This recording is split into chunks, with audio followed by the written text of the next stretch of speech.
చాలా సంతోషం నాన్న. నా జీవితంలో మర్చిపోలేని అవమానం చేశావు. నన్ను ప్రేమించి నా మీద నమ్మకంతో వచ్చిన అమ్మాయి ముందు నన్ను మాటలతో చిత్రవత చేశావు. అవునన్నా, ఈ ప్యాంట్ నీది, ఈ చొక్కా నీది, ఇదిగో నే కట్టుకున్న వాచి, వేసుకున్న చెప్పులు అన్నీ నీవేనన్నా. ఆఖరికి ఈ శరీరం, ఈ ప్రాణం కూడా నువ్విచ్చిందే నాన్న.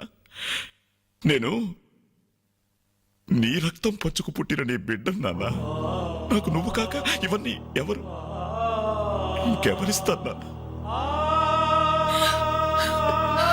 తండ్రినేవాడు కొడుకుతో 5 సంవత్సరాల వరకు తండ్రిగా ఉండాలి, 15 సంవత్సరాల వరకు గైడ్గా ఉండాలి, 15 సంవత్సరాల తర్వాత ఫ్రెండ్గా ఉండాలి అంటారు. కానీ నువ్వు నాకు ఏ దశలోనూ ఏమీ కాలేదు కదా నాన్న. పైగా 20